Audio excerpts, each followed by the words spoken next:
Hello everyone, welcome to my channel. I'm so glad you are here. Today, I want to share a personal story that very close to my heart. It's about advocating for my son Zayan IEP journey.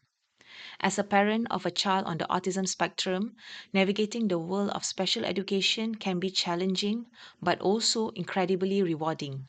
In this video, I'll talk about the steps we've taken, the obstacle we face, and how we work with the school to ensure Zion gets the support he needs to thrive. I hope this story will inspire and empower other parents on a similar path.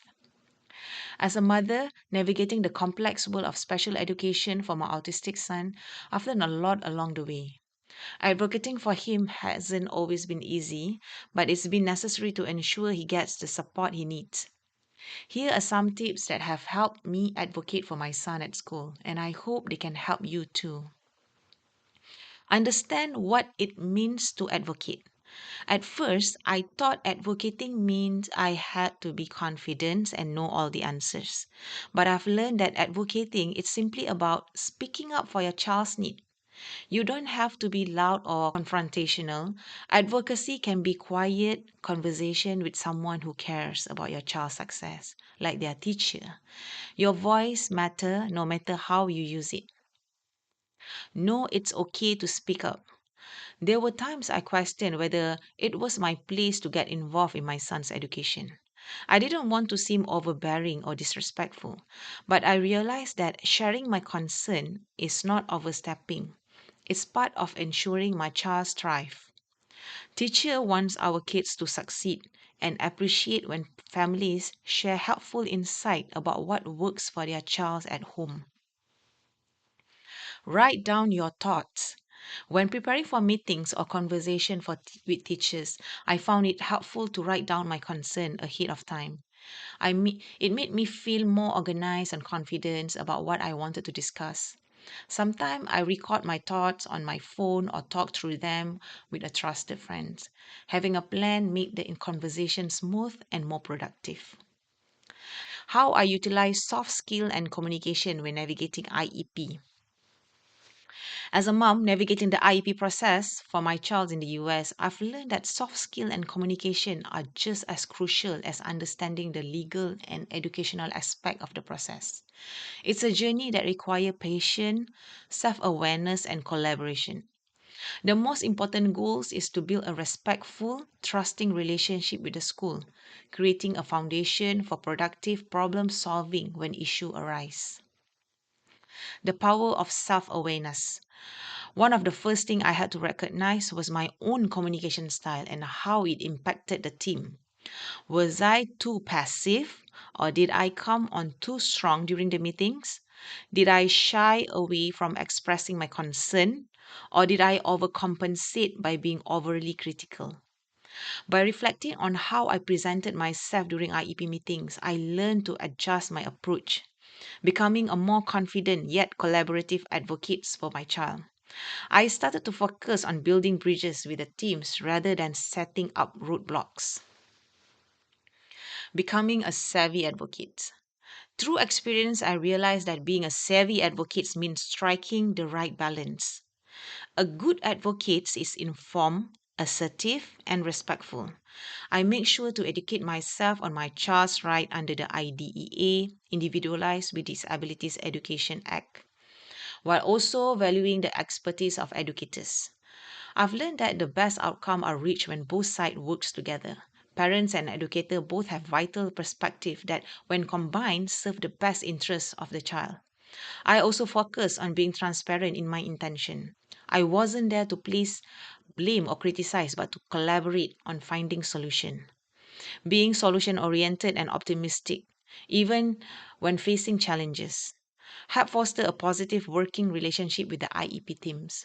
This mindset shift was crucial to ensure that every meeting felt productive rather than adversarial. Ask as many questions as you need to.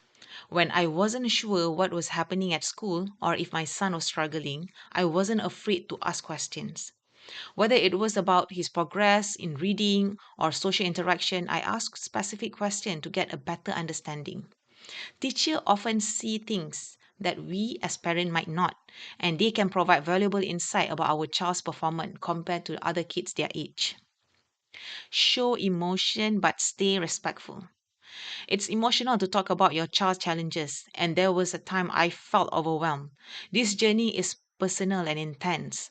However, I always reminded myself to keep things respectful. Most of the staff genuinely want to help, and keeping the conversation collaborative make it easier for us to find solution together. Communication is the key to success. The importance of clear and consistent communication cannot be overstated. It's important to establish a routine where information can flow smoothly between home and school. This helps set the tone that we're working as a team, respecting everyone's time and expertise. In addition to verbal and written communication, I found several tools helpful in keeping communication smooth. A communication notebook that travels back and forth between the home and school has been invaluable for sharing updates on everything from current interests to daily behavior. Behavior monitoring sheet and checklists have also been useful, especially when targeting specific behavior or tracking progress. As my child grow, this tool help us identify pattern and inform future trust strategies. Gratitude goes a long way. Another powerful tool I found is expressing gratitude regularly. Teacher and staff work incredibly hard, and acknowledging their effort can build goodwill. Whether it's quick thank you at the beginning of the meeting or a note of appreciation in an email, showing gratitude helps reinforce the idea that we are all working together for my child's success. Even during challenging discussion, ending the conversation with a thank you keeps things positive and leave the door open for further collaboration. Ask about extra help for your child. There were times when I noticed my son was falling behind in certain areas, so I didn't hesitate to ask what additional help was available. Whether it was special accommodation or an evaluation for further support, I've learned to ask questions and put my request in writing.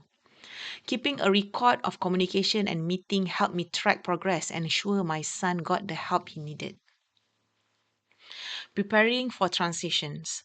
This year, we are working on transitioning him to a new school as we plan to move to a new house. He will be fourth grade by then. We informed the teacher for this transition and hopeful he will adapt to this change. From one grade to the next, new school, new classroom. Knowing this, I work closely with the IEP teams to create transition plan. We will arrange for classroom visit before the big move, and Zion always had a transition object to help him feel secure during these changes. Planning ahead make a big difference in reducing his anxiety and helping him adjust. Keep advocating. Advocating isn't just one-time event, an ongoing process, especially when you have a child with special needs. I've learned the importance of staying involved and informed, whether through regular communication with the teacher or attending PTE meetings. Keeping a pulse on what's happening in the school has allowed me to better support my son over time. Being a mom navigating the IEP process has taught me so much about advocating for Zayan's need. It's not always easy, but with preparation, communication, and focusing on his strength, we've been able to create a plan that supports Zayan's unique journey. Watching him grow and thrive has worth every step of the process. Advocating for our kids takes effort, but we know them best.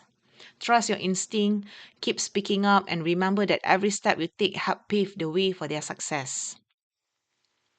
Navigating the IEP process isn't always easy, but with the right soft skill, self-awareness, communication, and collaboration, it becomes much more manageable. By focusing on building a positive, trusting relationship with the school and maintaining open line of communication, I've been able to advocate effectively for my son's need while fostering a team environment that benefit everyone involved. At the end of the day, it's about working together to ensure the best possible outcome for my son. Thank you so much for watching and being part of this journey with me. Advocating for Zion IEP has been a learning process, but it's also shown me the importance of speaking up for our children's need. If you found this story helpful, please give a thumbs up and don't forget to subscribe for more content about parenting autism and educational advocacy. Feel free to share your own experiences or question in the comment below. I love to hear from you. Together, we can support one another in making sure our children get the opportunity they deserve. Until the next time, take care and stay strong. Bye.